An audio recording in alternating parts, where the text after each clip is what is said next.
दिखना देखना कोई बड़ी चीज नहीं है।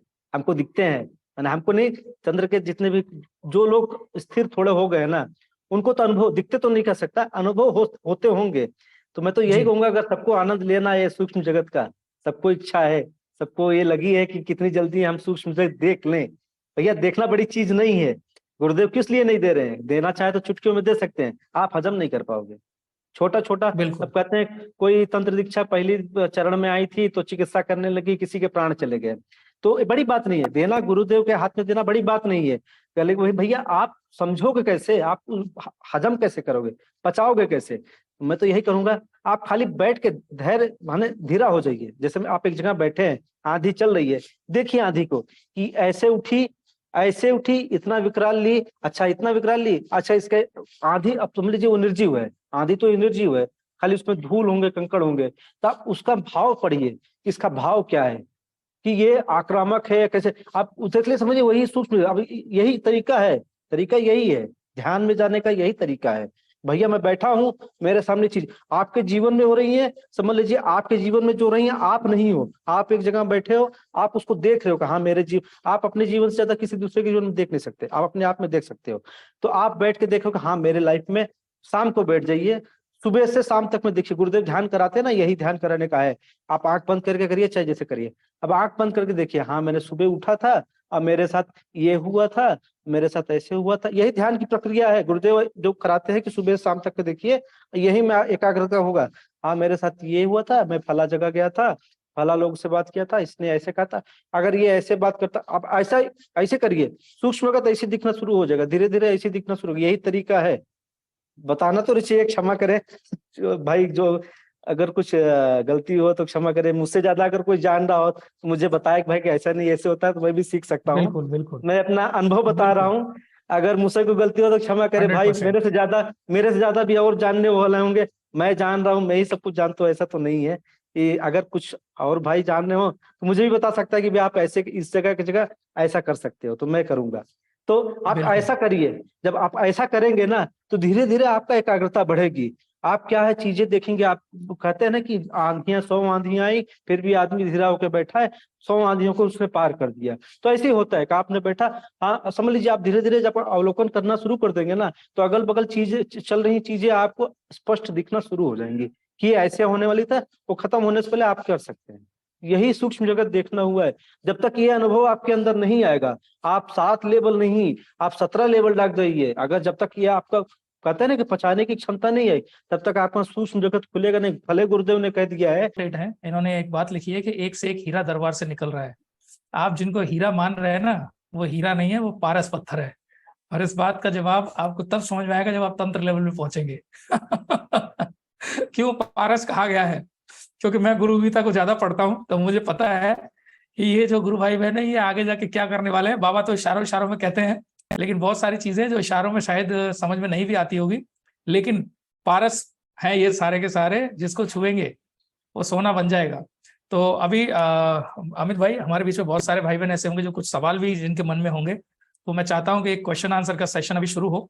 तो पहले हमारे बीच में शरद रमन जी हैं कानपुर से, तो भाई को अनम्यूट करते हैं और भाई से एक बार हरिहर कर लेते हैं। शरद भाई, हरिहर, आपको मैंने अनम्यूट किया है, आप अपने आप को अनम्यूट कर सकते हैं अपने मोबाइल से। पहले पहले अनम्यूट करना पड़ेगा, एक बटन आपके सामने आ रहा है, अनम्यूट लिखा हुआ है इसके ऊपर। 2 ऑप्शन आ रहे हैं शरद भाई। यस यस, स्वागत है आपका, अनम्यूट हो गया आप। हरिहर। हरिहर। दरबार के सभी गुरु भाइयों को मेरा सादर प्रणाम और हरिहर। हरिहर हरिहर, कैसे हैं भैया आप? बढ़िया भैया। आप तो बड़े भाग्यशाली हैं, जी कानपुर में ही बैठे हैं, कानपुर से ही हैं, बताइए।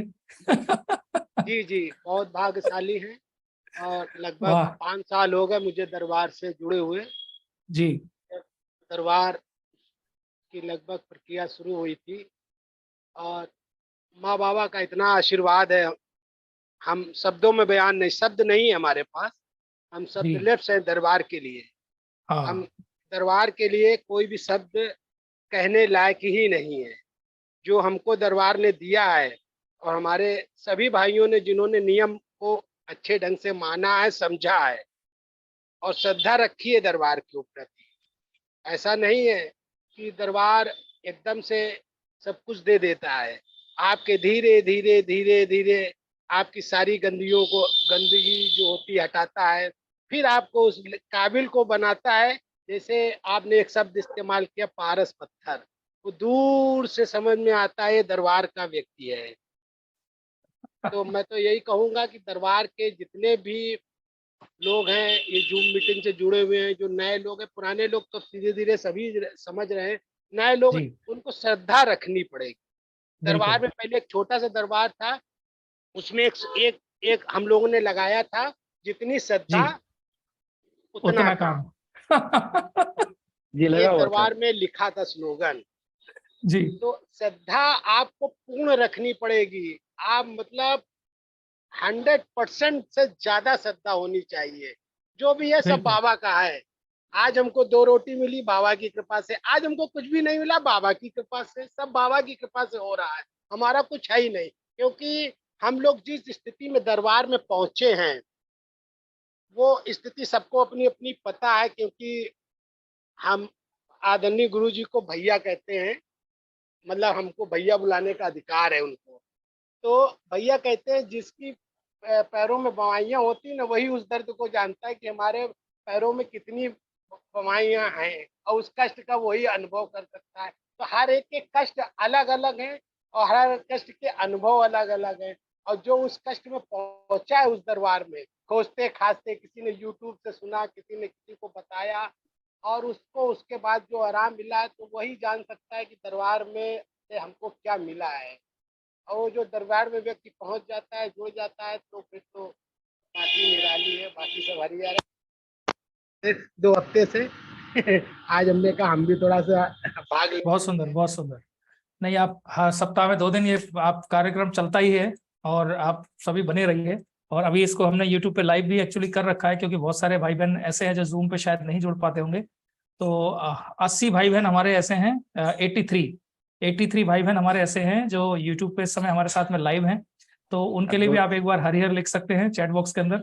एंड 55 भाई बहन हमारे ऐसे हैं जो जूम मीटिंग पे हैं। तो यूट्यूब वाले भाई बहनों से निवेदन करूंगा एक बार फटाफट से कि आप जो जूम पे हैं उनको हरिहर बोल दीजिएगा यूट्यूब पे चैट में, और जूम वालों से बोलूंगा कि आप फटाफट से एक बार जूम मीटिंग में यूट्यूब वालों के लिए हरिहर लिख दीजिएगा। बहुत सुंदर ये परिवार हमारा चर्चा दरबार की जो परिवार है, ये माँ बाबा के सब बच्चे हैं और हम सब मिलकर ऐसे प्यार के साथ में चर्चा करते हैं। हम ये नहीं देखते कि मीटिंग को चलते हुए 1 घंटा हो गया, वीडियो 2 घंटा हो गया, लंबा हो गया, लोग देखेंगे या नहीं देखेंगे। क्योंकि इस कार्यक्रम का जो उद्देश्य था माँ बाप की प्रेरणा से वही था, सब मिलकर हम खुल के चर्चा करें, डीप में बातें हों, आपके अंदर जितनी चीजें हैं जो आप अपना ग्रेटिट्यूड माँ बाप के प्रति दिखाना चाहते हैं वो दिखा पाए। और इसीलिए जब सोनू दीदी दरबार गई थी, तो सोनू दीदी ने बाबा को जब बताया था कि बाबा ऐसे ऐसे हमने कार्यक्रम शुरू किया है, तो बाबा भी बहुत खुश हुए और बाबा ने एक बहुत सुंदर बात कही कि चर्चा दरबार की हाँ हाँ होनी चाहिए, लोगों को अपनी कृतज्ञता दरबार के प्रति दिखानी चाहिए। तो ये वो बाबा के शब्द हैं कि लोग अपनी कृतज्ञता नहीं दिखाते हैं। क्यों? सबको पता नहीं क्या एक डर रहता है कि पता नहीं मैं जाके किसी से कहूंगा तो लोग मेरे बारे में क्या सोचेंगे। अरे भाई इतना अच्छा काम कर रहे हो आप सभी, आप किसी की जिंदगी में एक एंजल बन के आए हो। एंजल मतलब आप सोचिए, मैं सबसे एक बात पूछता हूँ, अमित भाई आपसे भी पूछूंगा, आपको अगर ये दरबार नहीं मिलता तो आपकी जिंदगी में आज क्या हो रहा होता? भैया हम तो कहाँ पड़े रहते, किसी को कुछ पता नहीं, हमको ही नहीं पता था कि हम कहाँ पड़े रहते। दरबार मिला, हम तो मानव बन गए, मानव बन बिल्कुल रहे हैं, बन रहे हैं मानव। बहुत सुंदर। जी शरद भाई भी एड्रेस कर रहे हैं। ये दरबार अगर हमको न मिला होता तो शायद मैं इस धरती पे भी ना होता, मेरा परिवार इस बिल्कुल धरती पे ना होता। बस ये बिल्कुल सही बात, कंडीशन पे दरबार में पहुंचा था। और लगभग सही बात। लगभग हर व्यक्ति की स्थिति वही है, थोड़ी कम या ज्यादा पीड़ा। क्योंकि अब वो जो मैं स्मृति नहीं बनाना चाहता, वो मैं जब पीड़ा कभी कभी याद कर लेता हूँ, कभी कभी याद आता है। कहते ने कर्म भोग निकलते हैं माला करते समय, मैं फर्स्ट लेवल पे हूँ, धीरे धीरे अपना जी कार्यक्रम बढ़ा। तो मुझे वो कभी कभी याद आता है, कभी कभी माला करते समय उठता हूँ कि मैं उस 5 साल पहले किस स्थिति में था। और वो स्थिति अगर बनी रहती तो शायद मैं दरबार में भी ना पहुंच पाता, या धरती में भी ना होता। कहाँ होता तो पता ही नहीं है, कौन से भोग में जी रहा होता, कौन से योनि होती, कुछ हमको पता नहीं है। लेकिन सही आज बात। पता नहीं किस जन्म का पुण्य था, क्या किया था, जो हम लोगों को ये दरबार मिल गया। ये आप जो भैया बोलते हैं ना, बिल्कुल सत्य बोलते हैं कि हमारे किसी न किसी जन्म के ये पुण्य हैं जो हमको दरबार ले जाता है खींच के। नहीं नहीं नहीं, ये कोई भैया नहीं बोलते, ये महादेव बोलते हैं। आप गुरु गीता पढ़िए। मैं एक चीज यहाँ पे ऐड ऑन करूंगा हमारे भैया, शरद हमारे भैया। हमारे हमारे लिए वही महादेव हैं, वही हमारे लिए सब कुछ है, वही हाँ हमारे देखिए भैया, भाव है थोड़ा अपना अपना है। हमारे लिए बाबा भी वही हैं, हमारे लिए भैया भी वही हैं, हमारे लिए पिताजी भी वही हैं, हमारे लिए माता जी भी वही हैं, वही हमारे महादेव हैं, वही हमारे सब कुछ है। सब कुछ है, सब कुछ है। हाँ, शुरू भी वही है, अंत भी वही है। बिल्कुल। देखिए जी एक जी कमेंट मेरे कोई पास आया किसी है, मैं आपको 1 मिनट रोकूंगा अमित भाई।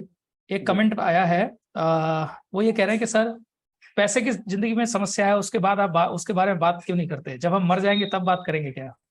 इसका जवाब मैं आपको दे देता हूँ। सबसे पहले तो मैं नहीं दे रहा हूँ जवाब, महादेव ने क्या कहा है वो सुन लीजिए। महादेव कहते हैं कि आपको जो पूर्ण गुरु हैं, पूर्ण गुरु आपको मिलते हैं आपके जन्मों में किए गए असंख्य पुण्यों से। तो सबसे पहले तो एक बात तो आप समझिए, अगर आपको पूर्ण गुरु मिले हैं ना, आपकी औकात नहीं है, मेरी औकात नहीं है उनको ढूंढने की। पूर्ण गुरु उसी को मिल सकते हैं जिसके जीवन में बहुत बड़े पुण्य का उदय हुआ हो। तो अगर बहुत बड़े पुण्य का उदय हो चुका है और आपको पूर्ण गुरु मिल चुके हैं, तो ये छोटी मोटी बातें आप भूल जाइए, छोड़ दीजिए। आप जिंदगी में सिर्फ पैसा कमाने के लिए ही नहीं आए हैं। पैसा, मुझे पता है बहुत कुछ होता है जिंदगी में, पैसे के बिना काम नहीं चलता है, लेकिन सिर्फ पैसे से ही सब कुछ नहीं होगा। ऐसा नहीं है पैसा आपकी जिंदगी में आएगा नहीं, बहुत आएगा।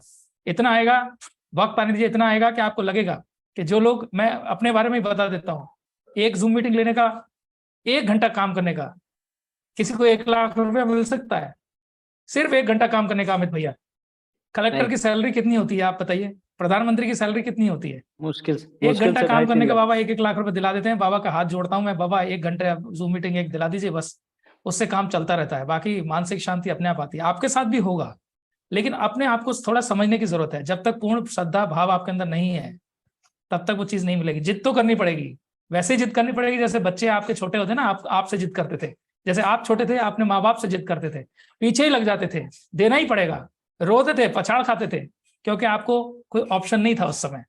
आपको पता था कि मेरे जो पिताजी है यही ला के देंगे।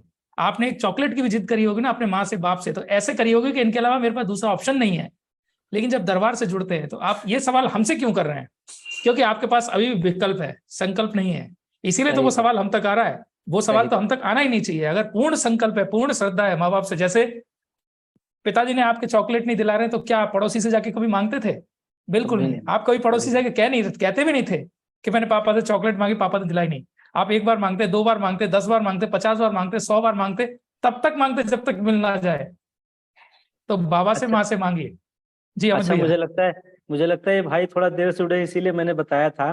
मैंने शुरू जी से कह दिया था कि ये चीजें बहुत लोगों के साथ में है। मैंने कहा ना कि इस चीज को आप इस तरह से देखिए मनोभाव तो चेंज नहीं कर सकते। तो जी आप जी ये सोच चेंज कर दीजिए कि मैंने आपसे कहा था कि आप, समस्या तो सबके जीवन में है, तो आप ये समझ लीजिए कि हमारा जीवन का पता नहीं कि हम 1 मिनट में मरेंगे, कि 1 घंटा मरेंगे, कि अगले दिन मर जाएंगे। तो हमको जो दरबार मिल गया है वो जीवन के साथ भी है, जीवन के बाद भी है। तो आप उनके शरण में पड़ जाइए, ये सब चक्कर छोड़ दीजिए कि मुझे धन नहीं आ रहा है। धन तो अपने आप आ जाएगा, खाली आप समर्पण भाव हो जाइए बस। बाबा आप हमको भूखा मारना है, मार लो, आपकी मर्जी। अब आपके सिवा हमको कोई नहीं जानता, ना हम किसी को जानते हैं। इतना कर लीजिए, आपको तो धन आना शुरू हो जाएगा। नहीं भी आया ना, आपका पेट भर जाएगा, भूखे नहीं मरेंगे आप। और आपके पीछे जो कार्य होने वाले हैं वो कार्य रुकेंगे नहीं, आप टेंशन मत लीजिए। जो भी भाई बहन का प्रश्न है, हाथ जोड़ के निवेदन है, आप थोड़ा प्रयास करना शुरू कर दीजिए, प्रैक्टिस करना शुरू कर दीजिए समर्पण लाने का। आपके जीवन में परिवर्तन आना शुरू हो जाएंगे। सब अपने हाथ में ही है, आपके हाथ में है। डेफिनेटली।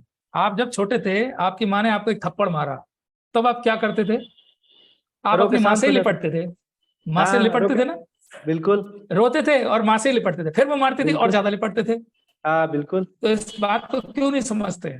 इस बात को कभी समझने की जरूरत है कि जब माँ ने थप्पड़ कभी मारा तो पड़ोसी के घर में नहीं गए थे। कभी तो गोद में उठाएंगी माँ। हाँ, और कितनी देर धैर्य आपसे रखिए, नाराज रहेंगी, कितनी देर गुस्सा धैर्य रहती थी? आप रखिए। बताइए। आप अपनी माँ का ही एग्जाम्पल ले लीजिए। 2 मिनट, 5 मिनट, 10 मिनट, 15 मिनट, उसके बाद फिर क्या होगा? फिर वो आपको बाद में बुलाएगी कि बेटा तेरे लगी तो नहीं, लल्ला तेरे कहीं लगी तो नहीं, दिखा। बिल्कुल। एक अनुभव में साझा करूंगा, क्षमा करें। एक जी। हमारे अनुराग भाई, हमारे गुरु भाई हैं, वो भी तंत्र लेवल 3 के दीक्षित भाई हैं। तो उनसे हमने गुरु भाई के, गुरु बहन के बारे में कुछ कहा था। ये बाबा जी के जन्मदिन की बात है।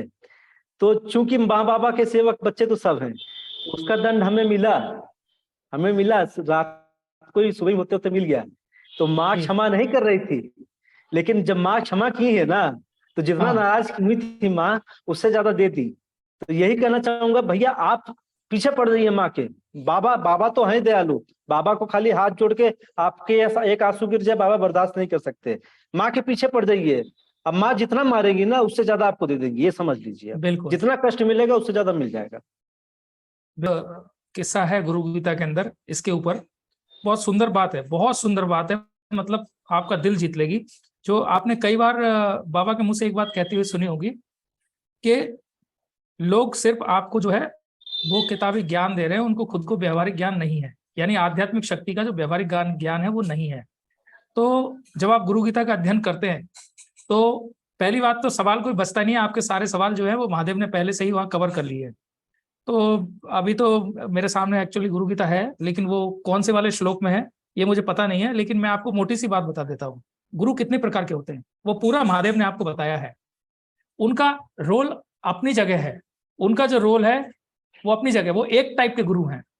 दूसरे ऐसे भी गुरु होते हैं जो तंत्र मंत्र करते हैं, वो भी गुरु हैं, ऐसा नहीं वो गुरु नहीं है, लेकिन वो निषिद्ध गुरु महादेव ने कहा है। निषिद्ध गुरु का मतलब आप समझ रहे हैं, जैसा कि शब्द में ही छुपा हुआ है। तो प्रवक्ता गुरु भी अलग होते हैं। तो ऐसे मैं नेक्स्ट टाइम जब मीटिंग में आऊंगा तो आपके बीच में जरूर इसको मैं निकाल के लाऊंगा और मैं आपको पढ़ के बताऊंगा कि महादेव ने कितने टाइप के गुरु बताए। खैर, मैं इसलिए क्षमा मांग रहा था आपसे जगदीश,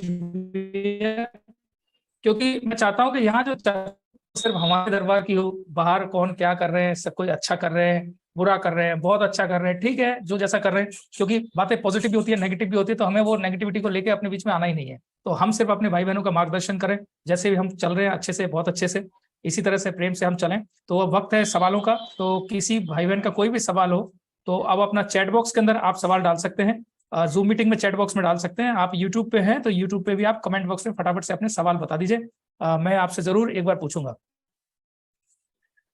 इसने आनंद जी ने पूछा है, समर्पण का मतलब एग्जाम्पल देकर इन डेप्थ में बताएं।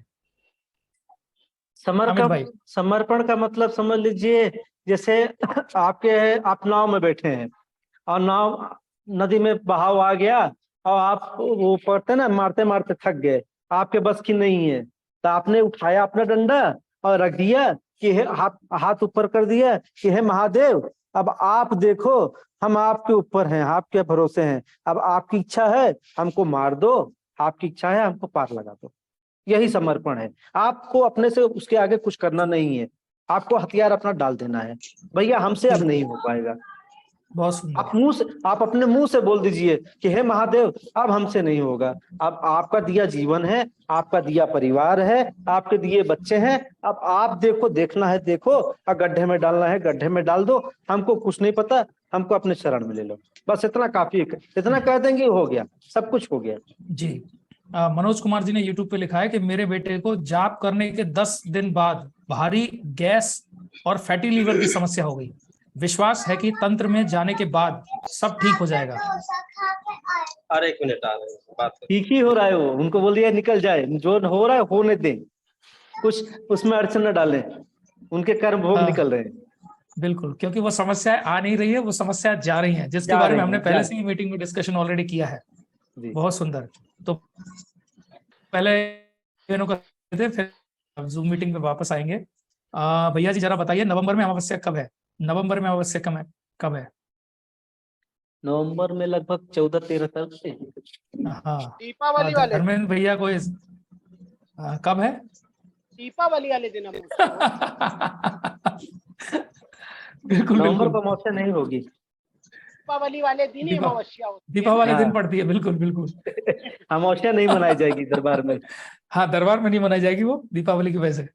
जी बिल्कुल। जिनको दर्शन करना है या जो जाना चाहते हैं, हाँ बिल्कुल, दरबार तो खुला है, दरबार तो खुला है, केवल अमावस्या का जो कार्यक्रम होता है वो नहीं होता है। हाँ, बहुत अच्छा, जला सकते हैं बाबा के सामने। पितृ मुक्ति नहीं होगा। हाँ, पितृ मुक्ति नहीं होगी। बहुत बहुत धन्यवाद। और कोई सवाल है तो चैट बॉक्स में फटाफट से आप डाल दीजिए, और उसके बाद हम जूम मीटिंग पे जो भाई बहन है उनके सवालों पे भी आएंगे। और सवालों के जवाब बहुत सुंदर आ रहे हैं। माला लेकर दिन में कितनी बार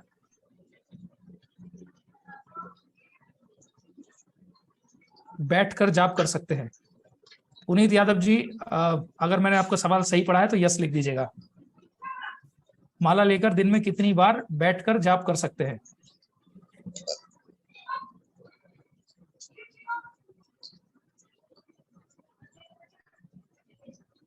जी धर्मेंद्र भाई, अमित भाई, हरिहर। धर्मेंद्र भाई। अरे हाँ, यार, सवाल आपके लिए पढ़ा है मैंने सवाल।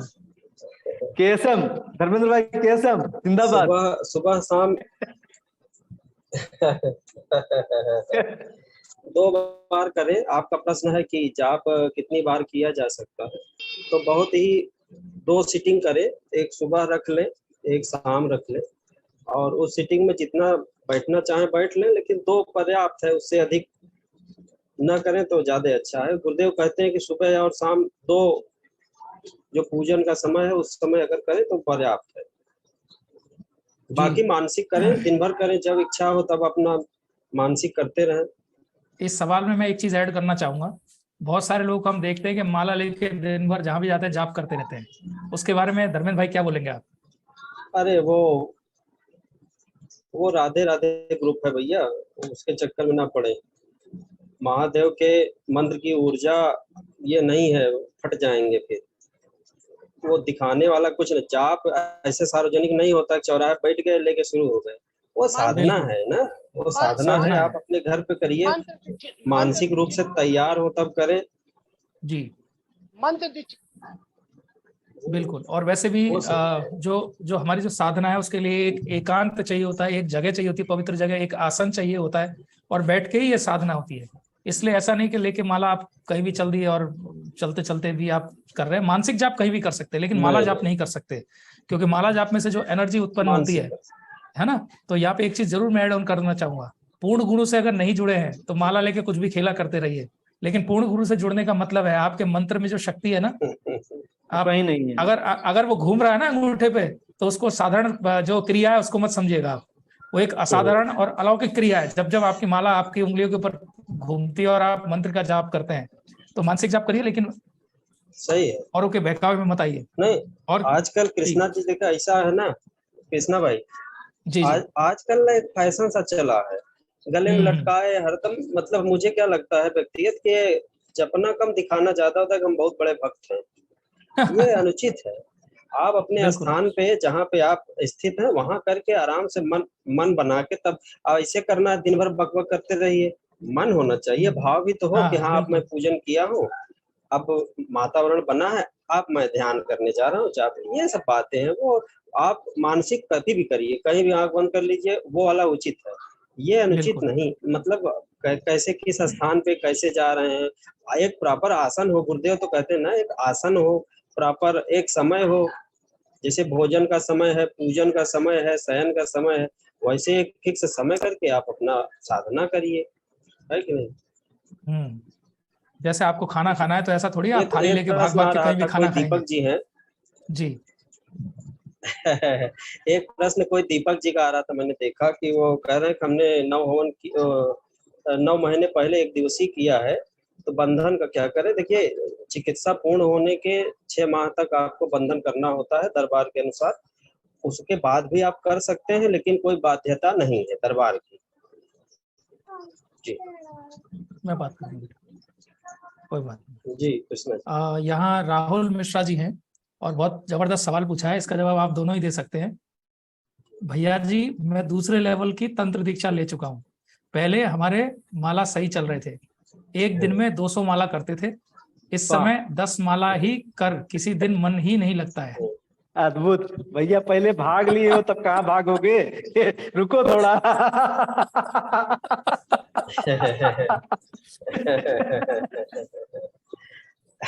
इसीलिए अपने क्षमता से अधिक भोजन आपने ले लिया।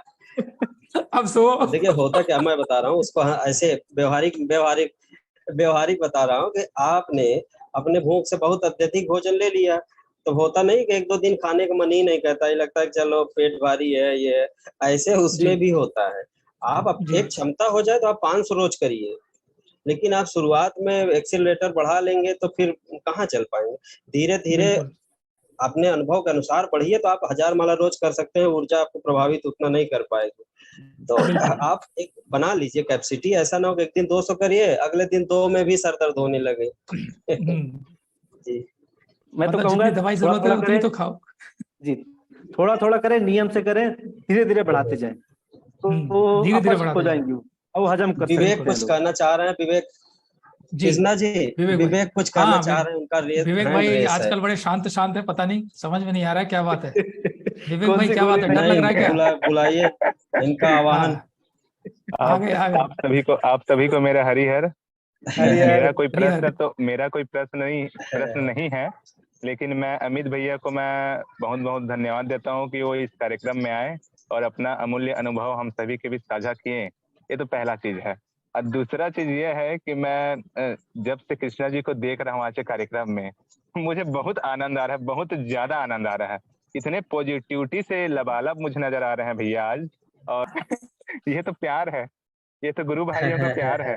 हमारा हाँ एकदम अधिकार है, कोमल। भाई हमारा ये अधिकार है, हम अधिकार गुरु है का ध्यान दे तेज है, सकते हैं। ये गुरु का तेज है, और ये एक चीज और मैं गुरु बोलना का चाहूंगा तेज है। अमित भैया जी, वो बात तो सही है, क्योंकि हमारे गुरु इतने सामर्थ्यवान हैं कि उनके शिष्यों में भी इतनी ज्यादा ऊर्जा रहती है कि कोई भी इंसान दूर से जान जाए कि ये करौलियन है।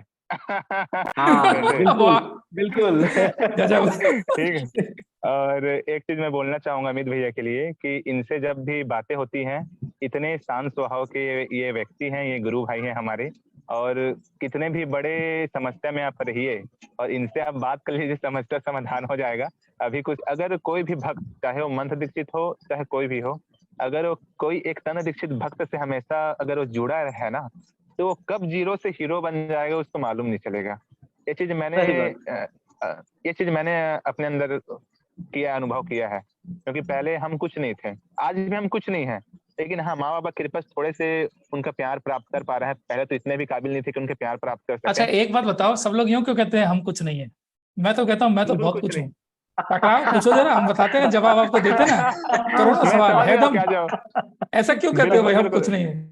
देखिए मतलब नहीं, बाबा से अगर इसका छोड़ने के इसका बाद भी जवाब अगर ये कह रहे हो हम कुछ नहीं है, ऐसा मत इस, कहो। इसके इसके इसका जवाब मैं दे सकता हूँ, इसका जवाब बिल्कुल मैं मैं दे दीजिए। आपसे सकता हूँ। मैं आपसे भैया बाद में लूंगा जवाब अमित भाई, पहले इनसे जवाब लेता हूँ। विवेक भाई, है किसी में दम वो पुराने तांत्रिकों में जो आपके ऊपर तंत्र कर सके आज? चलो विवेक भैया देख जवाब दो।